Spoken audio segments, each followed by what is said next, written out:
Well, now, that's quite a question for a lecturer to start. I not only don't know of any dirty jokes that Adam Smith made or responded to, I can't imagine what they'd have been like. There is nothing that, as I say, I'm now I'm racking my brains for 10 seconds on this. There is nothing I can think of in either in his lectures on rhetoric and belles lettres, and nothing in The Wealth of Nations that begins to smack of smut. And the trouble is that there is nothing in Smith's life, or virtually nothing, to suggest that although he had women friends, that he had any emotional entanglements. One of my audience, when I was lecturing on this in Germany, said, of either sex? And I said, of absolutely neither sex. There is no inkling of romantic attachments of any sort. It is a pity, but I'm not absolutely sure that I agree with my kind reviewer, actually, who said that this effectively added up to a boring life. And I really rather want to thank you very much for referring to this in the introduction, because this was very much what I thought I ought to do by way of correction in introducing you to the sort of things that I set out to do and didn't set out to do in writing Adam Smith's life.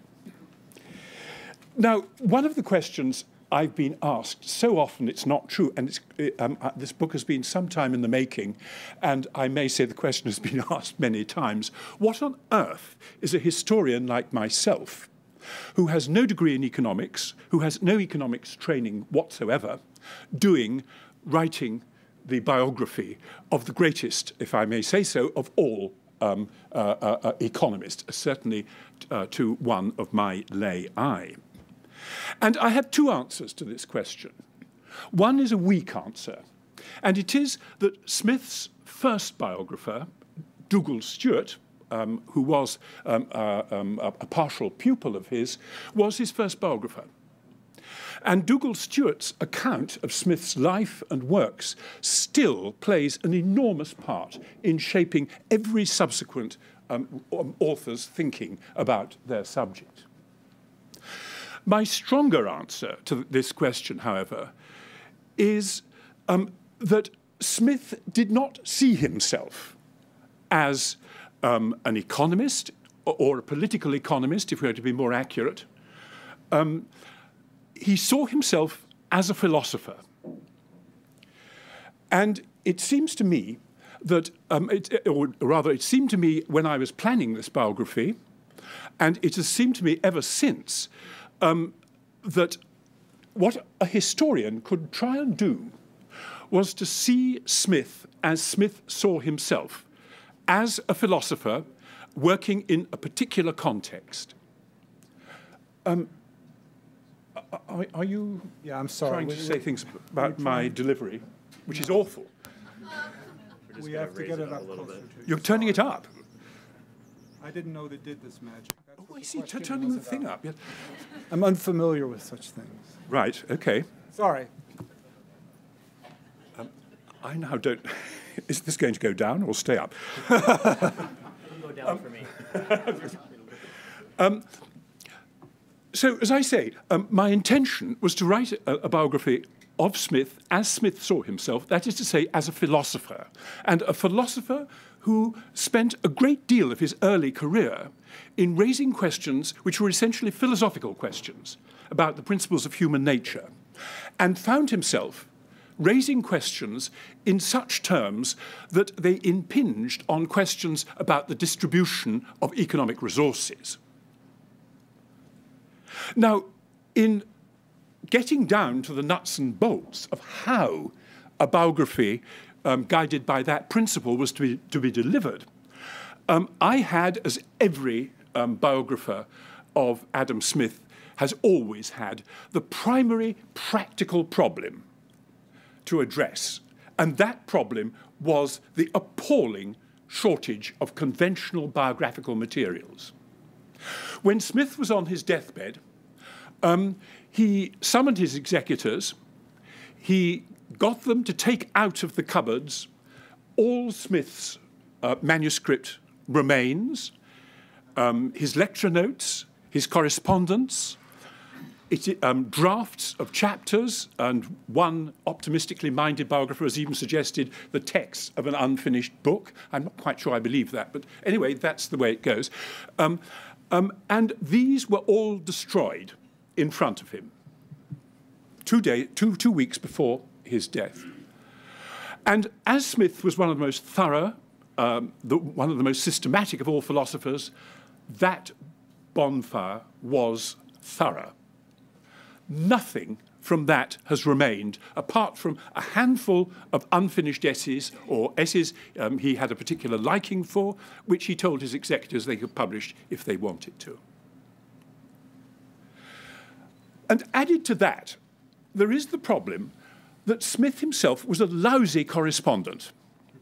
One of the minor themes of the correspondence that has remained, the letters he sent to others and that have subsequently turned up, one of the enduring themes is that Smith never answered letters.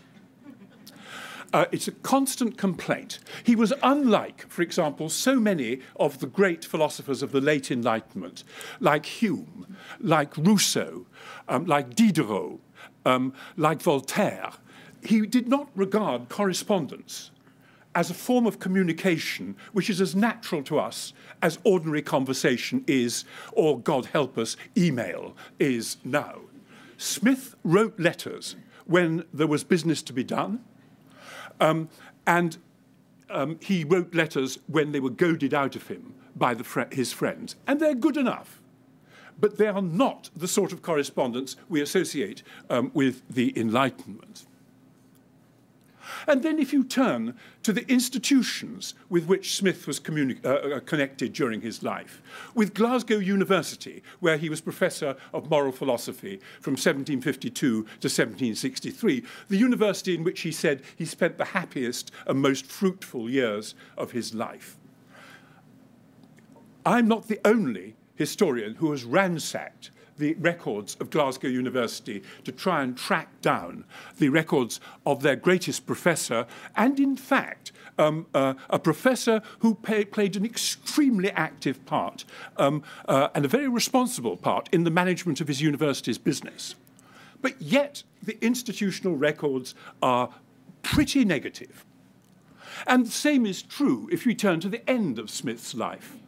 Smith in 1778 was appointed a Commissioner of Customs in Edinburgh, a job that could have been a sinecure, but he characteristically treated it seriously as a job to be attended to by a responsible public servant. You would have thought that in the records of any government department, even 18th century government departments, the remains of a highly active senior manager must have survived, and they don't. There are bits and pieces, but there is nothing that is going to change the record. In other words, what I'm saying is that one of the first tasks that Smith's biographer faces is this lack of biographical visibility. And this presents a problem. Well, it certainly presented a problem to me, because in my view, you cannot write a successful biography which you can hope people will read unless you can hear the biographical subject speak. I love voices in biography. If the voices aren't there, it's not biography for me.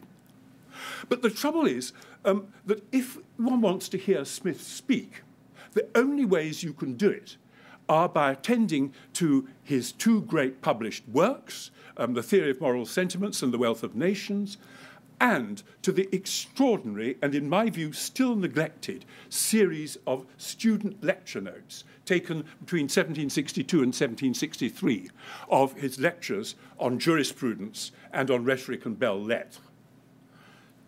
These are the only places in which Smith speaks to us now, and it seemed to me that these were going to have to be placed at the centre of Smith's biography. And what it meant was that my biography was going to have to be an intellectual biography.